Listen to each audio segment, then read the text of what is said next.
Learned about the 1937. And so I give special thanks to the USI retirees for hosting this.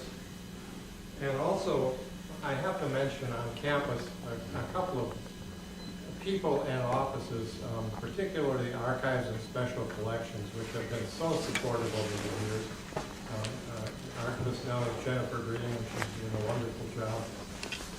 And to make sure I don't forget it, most of the photographs you'll see today are actually there on the digital website of the Rice Library. They come from an experience we had 25 years ago when we celebrated the 50th anniversary. Remember, this is the 75th anniversary this year. 25 years ago, we had a major celebration. And at that time, we collected photographs, albums, newspapers, did oral interviews. Karen Bunnell did a film, a TV production on the flood based on those interviews.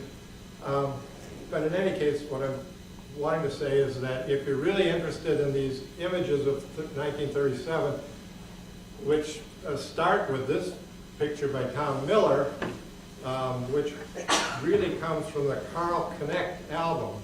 Connect was the longtime cartoonist with the Evansville Courier, and he was the key person collecting photographs for the archives report of the Red Cross from Evansville. And this was on the cover, and it's a picture that I keep using, and I'll probably mention again as we go along. But in any case, archives and special collections, and then of course information technology has been wonderful in helping prepare this presentation, which I've given a number of times, and it's, as I probably wanted to conclude, it's getting to be an old song, but it's an old song I like to sing. Mike Mikulski in particular helped set this up for me. So let's begin with a couple or three preparatory remarks. I, like many of you and many other Americans, as reported yesterday on NPR, like to live near water. And so floods and hurricanes tell us that in doing so, we put ourselves in harm's way. And it seems so, we put ourselves in harm's way. Second point, while it may appear to be the case, someone already asked me the question, it seems that it's possible that I experienced the 1937 flood. When I went to the license branch recently to get my license renewed, it could require us to go there now. There's probably reasons for that. But in this case, the reason was she wanted to make sure that we changed my hair color. So, no, I didn't experience it, but I'm going to guess there's some people in this room who are here to hear me talk who did experience the flood. Is there anyone here that? Yeah. Okay. There's a person who went through the flood. I was 3 months old, so the memory's pretty good. Well, and while the memory may be a little unclear, you know that Joe, growing up here, heard about the flood over and over and over, and many of you are nodding your head because you've heard the stories. And we'll try to catch some of those stories, at least the background for those stories was the photographs and some videos today as well. But for the people who experienced the flood, this was the most dramatic experience in their lives. I mean, there's no question about it. Other than World War II. This was the big domestic event, the 1937 flood. And I consider the 37 flood to be the 20th century Katrina, and that's going to be kind of the theme that I'm going to read through the program today. So, how did I get started with this? Well, in 1986, in the summer, I was in the Library of Congress in a photographs and prints section and looking in the card catalogs. Back then we had big massive card catalogs, and you'd open the drawer. And so I look under Indiana, and I see Posey County. Photographs by Russell Lee, 1937. And then that led me to these huge file drawers, 235 of them, that hold what is known today as the Farm Security Administration, Office of War Administration collection. These photographers, over a period of 8 years, took something like 200,000 photographs of the United States. Probably the largest photography project ever. And that, Sherry mentioned some of my books, that became a direction that I went. I've done state studies of Indiana, Illinois, Minnesota, and Wisconsin. The first one was Indiana. And so when I went to those drawers and started looking at the 8x10 photographs, these are from Posey County, Point Township, taken by a photographer named Russell Lee. Marvelous photographer. This is typical of these 53 or so photographs taken by Russell Lee, as is this one, probably the most gruesome of them, a German Shepherd dog suspended in harnesses. And I looked at these and I thought, man, you know, there's something should be done with these, but dead animals, dead cows, dead sheep, you know, how can I use these intelligently? But I also knew that the 50th anniversary of the flood was coming. And I knew enough about Evansville by that time, since I'd been here 11 years, that was going to be a big event. And I was, at that time, also a member of the board of the Vanderbilt County Historical Society. I may have been president, I'm not sure. Whoops, sorry. Better get that off there. So, in any case, I came back, met with the board, we decided we were going to celebrate the flood in that anniversary year. And the first thing we did, we organized a flood day here at the USI campus, and that's where we collected the photographs. Jake Frederick and his students did a marvelous map and study of the flood experience itself. Karen Bunnell did a video, as I said. And we also did a book with the Evansville Courier. Larry Ordner and I worked with that. And we also received Tom Miller's home movie, which I'll show you portions of later. I'm showing you that to give you a sense of all the activity that went on. And then in January of that year, we had at the McCurdy Hotel a Remember the Flood breakfast, which is with Randy Wheeler as moderator, terrific event. Up here on the left, previous to that, somebody else had done something with the flood in Evansville. That somebody being the Red Cross Local Archives Commission, which did this marvelous report. And as I worked through this flood topic over the years, worked in the National Archives, gone through all the Red Cross materials from all the states, and there's no book like the local Red Cross committee did here in Evansville, under the leadership of Paul Schmidt, the local attorney. That's a great book. You can still buy copies of it for $25 at Willard Library, which is one of the terrific bargains of all time. So I encourage anybody who's really interested in this topic, don't miss that. Also, Willard Library is coming out with a new book of flood photographs this fall, or actually next month. It should be out any day. But in any case, that gives you some background to all of this. Also, so I don't forget it. Another project we just finished, the local libraries, Willard, the museum, UE, and USI, took flood films that we had and put them on DVDs. And so these are available. You can check them out, I guess, at any of the institutions, and I think Willard's selling them. So, and you'll see some examples of these in a second or two. So now I've done my promoting, Sherry. I didn't promote my stuff at all. So, when immersed in all this back in 25 years ago, I thought of it like you think of it, as Evansville's flood. And I really didn't understand the big perspective on this. And here's an example of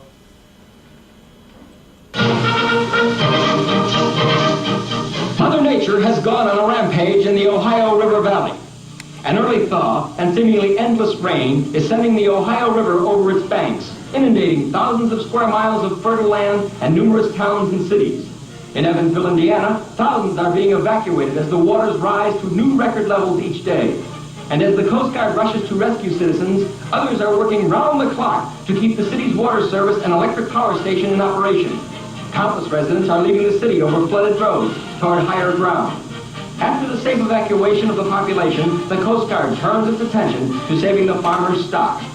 As the Ohio rises above sandbag levees, it is truly a time of peril. So, a little different from Hurricane Sandy. You don't have all those animals to evacuate, although everybody has pets, and that's always an issue in floods. Always one of the most emotional kinds of things. What are we going to do with our animals? And then thinking about, okay, this is a big flood for Evansville. How big really was it for Evansville itself? Well, here's a cartoon from Cairo Connect in 1938 when he has there 3 people reminiscing on floods. And the oldest gentleman says, well, I remember back in 1884 when the flood reached 47 feet. And then, well, I can't do it this way, can I? No. I thought there was a pointer that I could use on here. In any case, the younger man says, well, 1913, and we're going to have the anniversary of the 1913 flood coming up next year. And it's going to be a big celebration, not here in Evansville, because it wasn't the record flood here, but in other parts of Indiana, like Indianapolis, and even New Harmony, 1913 set the record. Strange, but it happens sometimes. And then the last one, of course, the guy talking about 1937, and that these other floods were important, but the big flood for Evansville was this flood. Okay, now, to give you a bit of perspective on the 37 flood, and any of the major floods. This is the this is the Mississippi River Basin. It drains about 40% of the continental United States. And what happened in 1937 is you had 2 major weather fronts.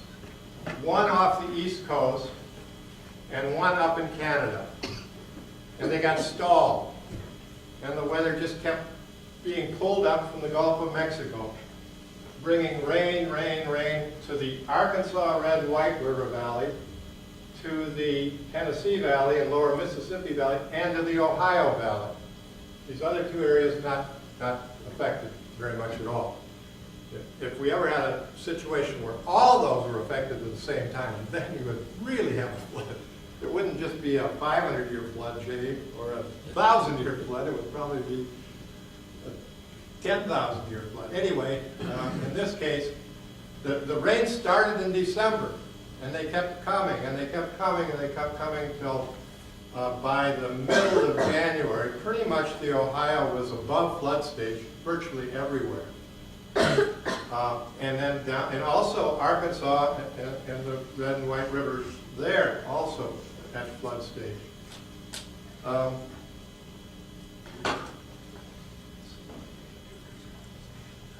So, if we talk about then it being Evansville's flood, we have to think about what other cities were flooded in 1937. This flood was of such size that records were set 6 to 10 feet above all previous floods from West Virginia. This is Huntington, West Virginia. If we go back on the map, well, you know West Virginia. I'm not going to. To Helena, Arkansas. Jay was telling me, well, this wasn't that big a flood. Well, yes, it was, Jay, because the records were set at Helena. This isn't Helena, this is near Helena. This is Forest City, a fairgrounds in Arkansas, which could house 10,000 refugees, this 10th city in Helena. So the records were set from all the way from West Virginia to Arkansas. And it included, just to give you a sense of it, cities like Cincinnati. Anybody know that place? Crosley Field. Oh, yeah, see, there are old ball players here that understand Crosley Field. Well interior in Cincinnati, well back from the river. But because of the creek, all the streams back up when you have a flood like this. So everything but the home plate is Pitcher's Mound is underwater. This is the Free Public Library in Louisville. And a historian can't give a lecture without talking about Lincoln. So here we have Lincoln standing. You gotta get right to Lincoln. That's essential. And across the river from Louisville, rather, Jeffersonville, Indiana, 90% underwater. The only land not flooded is the U.S. Army's Quartermaster Depot in Jeffersonville, which supplies the tents and blankets and supplies foodstuffs, boots, so on, for many, many of the cities disrupted by the flood.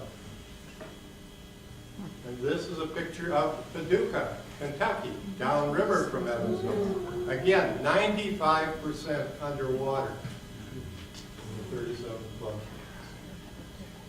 And here's Shawneetown, Illinois, devastated, as was Leavenworth, Indiana. Both towns moved after the 1937 flood. It was so disastrous, they said, we're done with this, we're not doing it anymore. You know, these kinds of communities flood every 4, 5, 6 years. Never like this, but when it's turning over your buildings, you say, okay, we're moving to higher ground, which is what they did.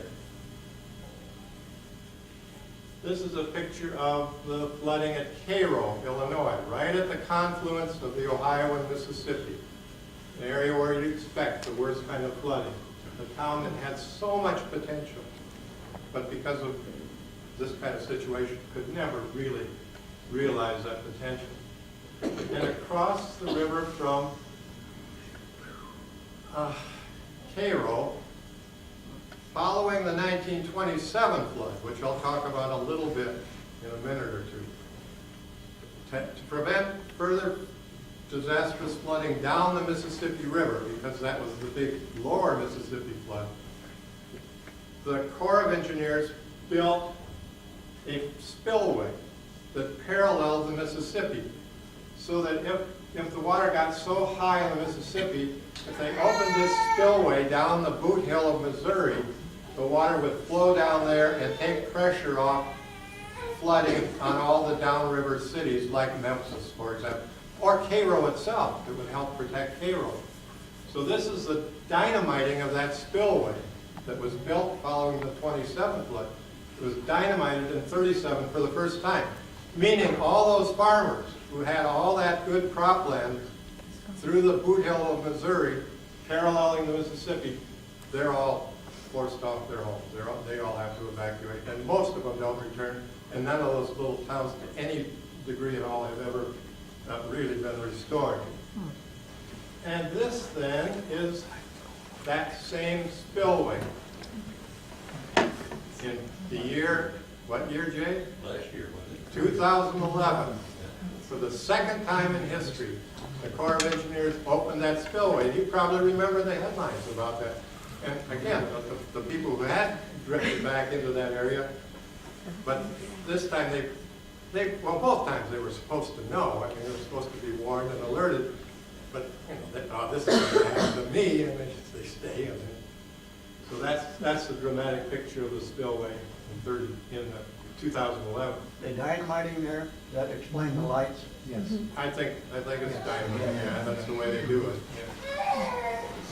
It doesn't always go as easily as they think. In 37, they had to manipulate. Anyway, so clearly, 37 was a major flood, not just for Evansville, but for every community from Arkansas to West Virginia. Now, as I gained more interest in this over the years, I started looking at the web. And here's the U.S. Geological Survey listing. You'll still find it there today. I spoke to the Indiana Flood Managers Association back in September, and I showed them this. And after my lecture, even though they're not all that alert to the 37 flood either, but after the lecture, they recognized there's something wrong with this chart, because it shows the number one significant flood, according to the Charles Perry, who did this, the Ohio River flood of 1913. And then if you go down here somewhere, you're going to find the 1927 flood. What is it? Number? It's right underneath 1930, second. Well, second one, okay. Yeah, Mississippi flood. Where's the 1937 flood? It's not there. I can't explain it. It's not there. But maybe I'm wrong. Maybe I don't know very much. This is, do a little quick, we got history class here, so we got to do a little quick history as well. January 20th, 1937, the second inauguration of Franklin Roosevelt. Pouring rain in Washington, D.C. Why? The same storm system that's flooding Ohio, and Indiana, Illinois, and Kentucky is now moved somewhat to the East Coast, and Roosevelt's inaugurated in the rain. His chairman of the inaugural committee is a guy named Cary Grayson, former physician to Woodrow Wilson, good friend of Roosevelt, also the chairman of the Red Cross. So things come together beautifully as the nation responds to the flood. But in any case, here's Roosevelt, second inaugural, and that evening, that night, as some people are listening to the rebroadcast of the inaugural address, levee breaks just north of Evansville, a town called Hazleton. And that levee breaks right in there and floods the town, and the people who well, they didn't stay. They knew enough to get out that morning, at least the people I've interviewed up there. But in any case, that's that same day.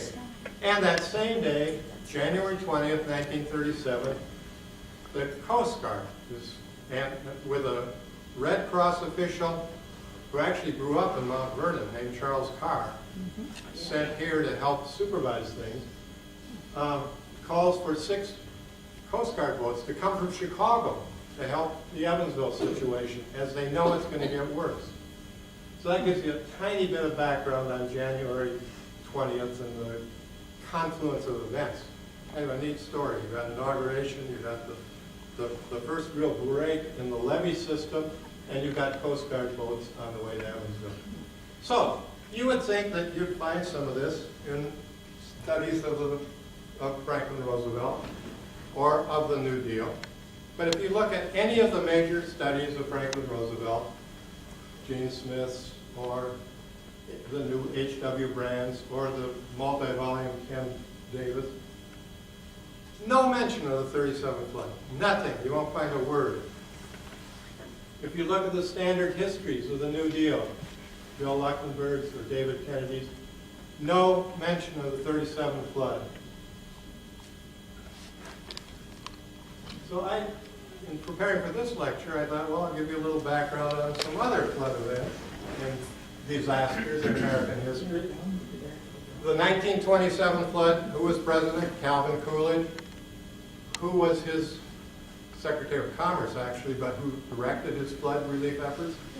A man named Herbert Hoover, who for 4 months battled the flood, and who, in the story of that flood, became increasingly, he was well known already. He became the emergency director after World War I in Europe.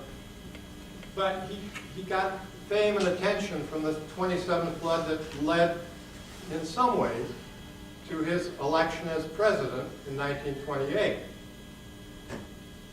The 1937 flood, we've already said Roosevelt's president. Who was his flood man? Well, it's a combination. Harry Grayson, who was directing the Red Cross, but for the government, it was Harry Hopkins, head of Franklin Roosevelt's WPA. Get people back to work, get people jobs. Jobs are more important than the Depression experience itself. If we're going to come out of the Depression, we've got to do things. We've got to get working. We've got to get people employed. And Harry Hopkins did that with that event. 2005, the experience of hurricane and flood, we know as Katrina.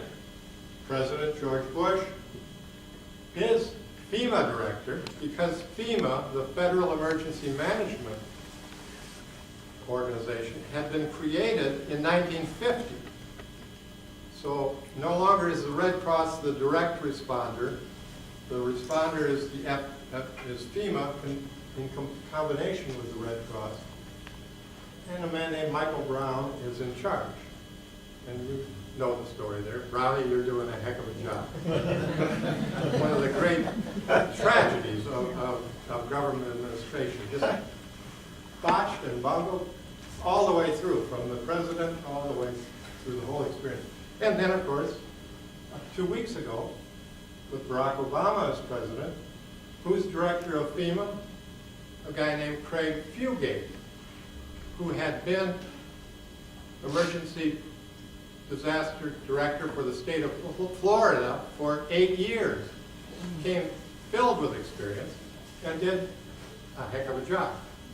And that continues to be the case, although as with all disasters, you keep getting people who are unhappy. I mean, you're going to have people unhappy no matter how well you coordinate. This one seems to be going well. So here's a picture of Herbert Hoover in 1927 with children in a tent city situation in that flood. Here's a picture of Harry Hopkins at the McCurdy Hotel in the background, or across there on the far side, looking at Harry Hopkins, who's got his typical cigarette in his mouth. The mayor of Evansville, Bill Dress Plaza, of course, named for him. This from the Connects wrap-up, of course. Here's George Bush with Michael Brown, who had the audacity to criticize what Fugate was doing by saying the government had acted too quickly in Hurricane Sandy. I mean, two guys who couldn't do anything right. And here, of course, is Fugate in the background there on the left with Chris Christie and Barack Obama responding to Hurricane Sandy. Now, I'm going to predict that any future study of the Obama years or Obama as president will talk about Hurricane Sandy.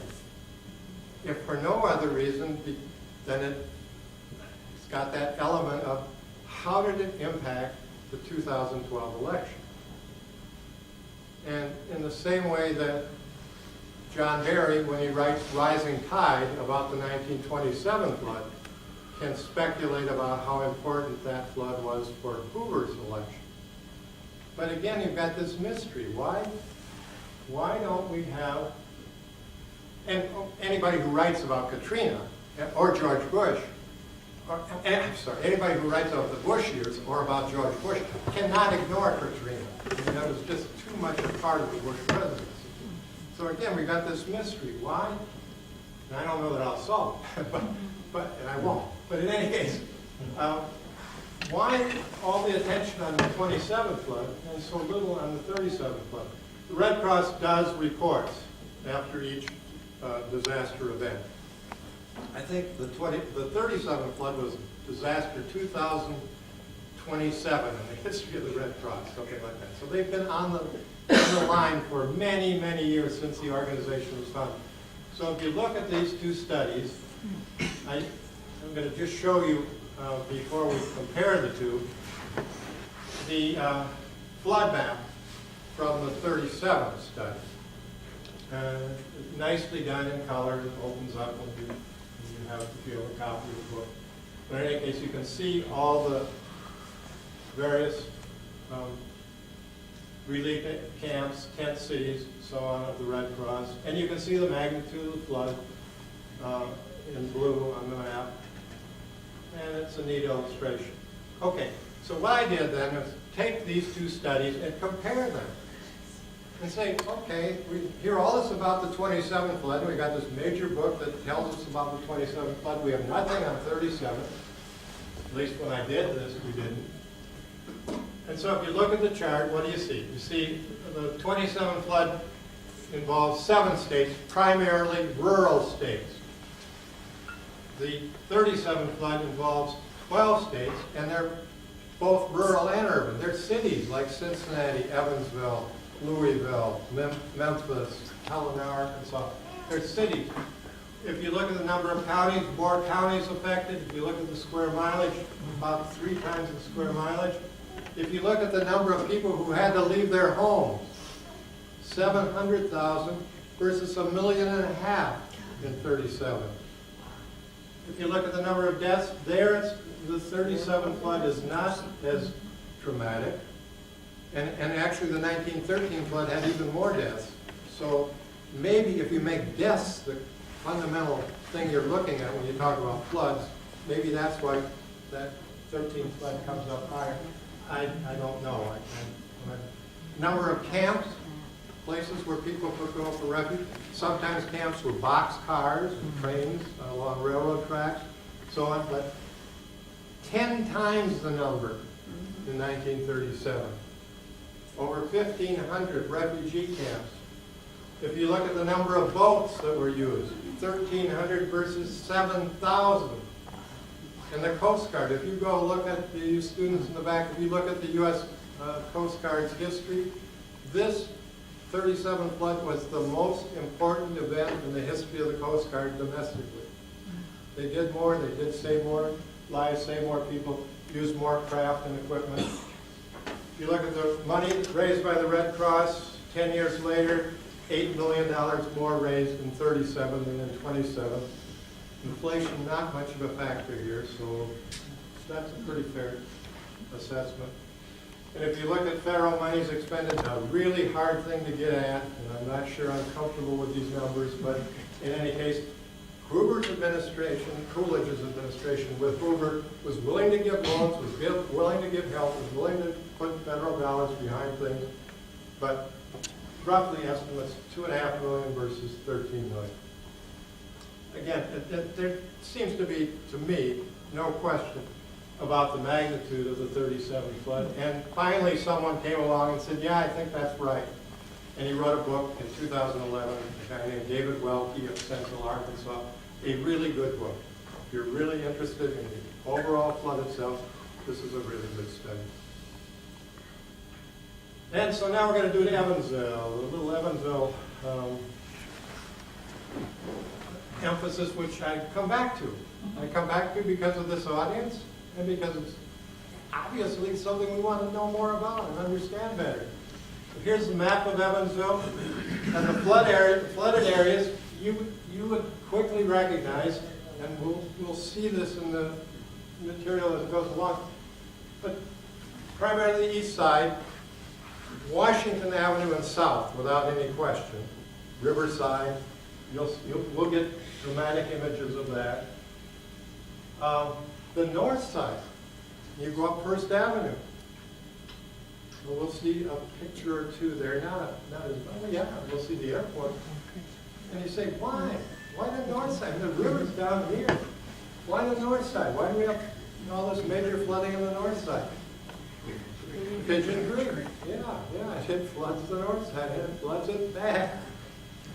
And then you find major flooding here in the area we know as Howell on the west side.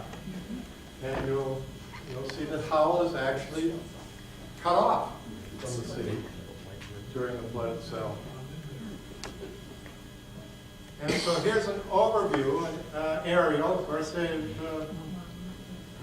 U.S. Army Air Corps, and National Guard and a variety, and commercial planes, all were taking aerial photographs. So we got a lot of good aerials. And you can see the McCurdy here. And of course, Main Street would be over here. And then this is all the nice residential area to the east of the downtown. And here's the east, and here's the west side. Here's Howell. Cut off. The only way you could get, like, some people drove their cars on the railroad track. Get their car, somehow they'd get their car up there, trapped on the railroad. But that was Howell, that's how it's cut off. And this is a picture of WPA workers, some 200,000 WPA workers employed during the 37 flood, to fight the flood. This is right beside the McCurdy Hotel. This is a major dock that they're using, and you'll see it in some of the film footage that's to come. And here's the first of those film pieces of footage.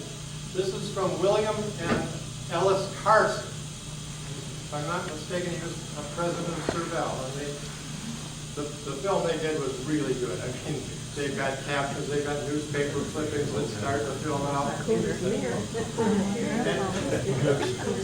Yeah, you saw the Coach Spear, right? Loading supplies, it's right across loading supplies, Spear. And then this wonderful set of refugee. This is really a fun clip. Of course, this is like a 40-minute film, or a 35-minute film, so I'm just taking a couple extras. But it's on the DVD that we made. Yeah, obviously they're not of the greatest quality. You can see remember when you were getting in and out of boats when you were a kid? A little bit scary.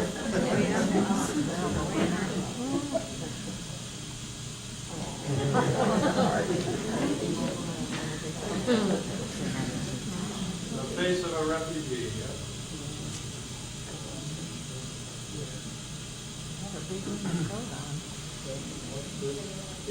Oh, yeah, sandbagging. One of the major things people, WPA workers did, fill up sandbags. There, so you get a sense of that. And it's not all that different today, although they've got some sort of mechanical helpers that make sandbagging a little easier. But then you have sandbagging in sports, and you have sandbagging. Okay, that's that clip. That's the Cook home right across from Evansville Museum. We're trying to get your bearings here. So you can see the water there at Riverside. That's the Siggyville plant, surrounded by water.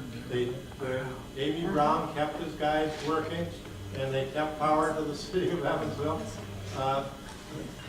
taking coal from barges next to the plant and barricading everything so the water couldn't get in, and making the top floor a dormitory. About 18 guys stayed there for the whole duration. That's the corner of Franklin and St. Joe. We'll see a little bit more of that right now. Look at the water. Yes, that's at Barker and Claremont. That's Barker. This Avenue. is where you said Barker. Yeah, water's up to the rooftops. And the shack was right on that line. It did not get up into the shack. I'm sorry. The water came right up to it. The railroad tracks ran right along there. This is a Dennis film. Forrest. Now, this is the beginning of a rescue operation. Yes, they said there were people up on the roofs of their houses. It was so bitterly cold, too. I would imagine a lot of people perished from exposure. I was too little to read the newspaper. We had to fill our bathtub and everything full of water, and we had to boil our water. They opened the schools, gymnasium for refugees, very much like we have done in Texas in the hurricanes. They set up centers for people to live. Aunt Catherine and Uncle Arthur took some people in to live in the house with them, and other people did the same. Did they live in that house up on the hill yes. overlooking the Ohio River? Yes, the water got up there, we were all dead. There were a lot of parties that went on at our house. Flood parties? Any excuse for a party. Now this is at Franklin and St. Joe, where the Franklin drugstore is, and that's Al Carnes' office is right over there.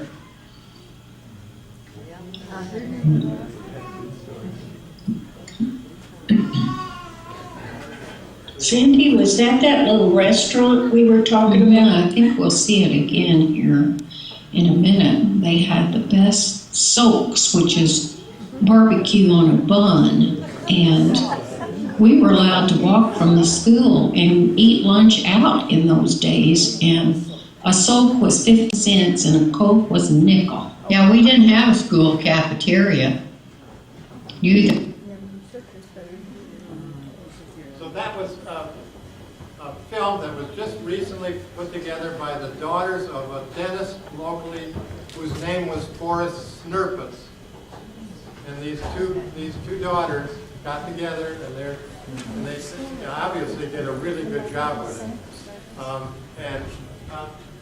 It's fun to hear them narrate and go through it. They don't have everything right, so don't take it. For example, they talk about the levees being built after the 37 flood. Well, no, the actual levee that we have today was built in 36 and couldn't handle the 37. But in any case, that's looking up First Avenue. Remember I said Pigeon Creek, Idle Hearts and so on? That's looking up. That bridge up there. Yeah, I think that bridge is still there, right? Yeah. So that's a familiar scene. This is the airport. We've got airplanes at the Evansville Airport underwater in 37. This is Haney's Corner. That's from Connect's house on Adams, looking out at his front porch. And the Alhambra Theater, of course, you'll see there. This is a really neat picture because most of the pictures we see are of the front of Boise High School of Washington. This is looking down Washington with Boise to the side. But I think this is really a terrific shot. It gives you a perspective that you don't usually have. And we'll see more of this in another film clip in a minute. That's Washington, just brand new, completed grades. So you go out Washington, that shows you what's happening out there. Great picture. This is, I think, what's called Brookhaven, which is a brand new residential area, sort of the McMansions of Evansville in the 30s. And all these big houses are underwater. There may be a, no, I don't think we got that. That's, of course, Riverside and Kentucky. Washington and Kentucky, right? Sorry, Riverside's further south. And famous picture again from the Connect album. This is a new picture that we have in the USI Archives. This is the 10th city. It was not at the time of the flood because you couldn't build there. This is actually Riverside in Kentucky. A property owned by Susie Nicholson's parents, Fred Atkinson and his wife. And they put the tent city there in late February and March for people who just didn't have a place to go and needed some time before they could return home. And these are Salvation Army workers with a table full of Bibles to distribute to the flood. I think that's a really good picture. And this is the Tom Miller, excerpts from Tom Miller's film that he gave to us, along with his entire photography collection that makes a big part of what USI's digital record is.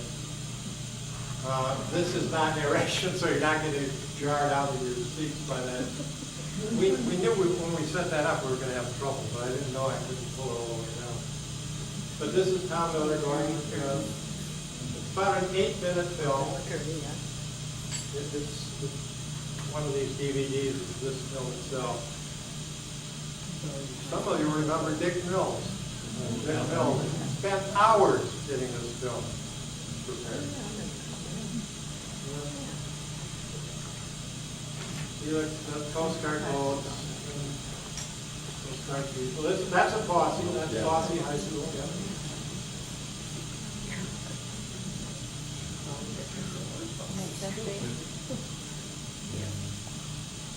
There's that Riverside in Kentucky again. Washington, Kentucky. And what's this? Drugstore.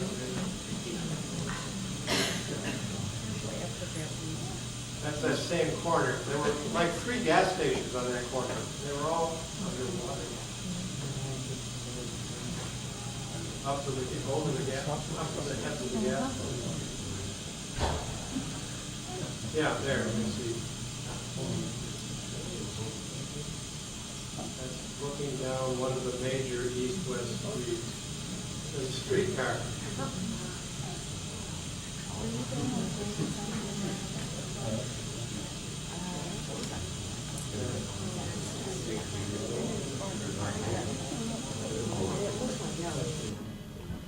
And we close with a couple of chicks, portable toilets over the sewers. And most cities, I guess, they did. That's cute. That's probably the most famous picture of the 37 flood locally, without any question. That's Paul Schmidt. This is from the front page of the New York Times. What does it say? An unidentified resident of Evansville. He's the head of the Red Cross. And it says he's pleading for help after being trapped in the rising waters. He releases half of his grip, only long enough to emphasize his plight with this elegant gesture. Well, this is a Tom Miller picture, Evansville Courier photographer. He's in a boat. Many of these guys, they're out together looking over the flood sea. And the rocking of the waves off 41, which I guess caused a lot of, and boats would come by and then get the waves going. So it caused he and Phil Drockman, who is his chairman of disaster, to fall out of the boat. And so Tom Miller says, I don't need to jump in there and help some guy. Stupid. I'll take pictures. And so he takes this picture, and he takes this is again from the Connect album. He takes that picture of Drockman and Schmidt in the background being carried. They were taken down to the hospital and warmed up a bit. They were fine. And this is the actual original photograph that Tom Miller took. It appeared in the Berliner Zeitung, and it appeared in the London Illustrated News, as well as newspapers all over the country. One of the most famous disaster pictures ever taken. And then, what was I going to do? Oh, I was going to at least tell you a little bit about some other famous photographs, and some of the students were hoping that I'd talk a lot about photographs. But that's a whole other lecture. But in any case, this is another, well, actually this is one that's better known than the Paul Schmidt. Paul Schmidt's is known locally, and it had publicity at the time. This one continues to be in textbooks, and you see it often. And you see it because of the tremendous contrast of people standing in line, African Americans, and then this National Association of Manufacturers billboard, which was all over the country, with there's no way like the American way, the world's highest standard of living with a dog and so on. Not on the roof, anyway.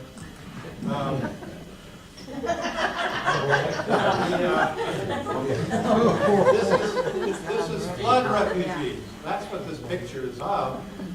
People don't understand it. They don't recognize how did she, Margaret Borg White, this absolutely fantastic life photographer. How did she get this picture? Well, she goes to Louisville. She flies from Washington after taking inaugural pictures of the January 20th inauguration. She's put on the last plane into Louisville and spends then several days taking these kinds of scenes. Now, the interesting thing that I've learned over the years is that if you see other versions of this picture, people are moved around in the picture. So she posed this picture. There's not much question about it. She got it set the way she wanted it. It's a Broadway liquor store, and the liquor store is right around the corner. But they're not standing in line for that. That's not true. And then I always feel obliged to show this photograph, which is Posey County, Russell Lee, this fabulous Farm Security Administration photographer. And you've heard me tell the story of how he was able to talk to me on the telephone in the last months of his life. And I said, well, tell me about that photograph of the organ standing in the field in Posey County. He said, he says, hell, it was just there. He says, I didn't have to get out of my car. He said, I did. And that's how this picture, which has been shown in major class exhibits of world's best photographs. It was really one of the great photographs of all time. Now, what was I going to say in conclusion?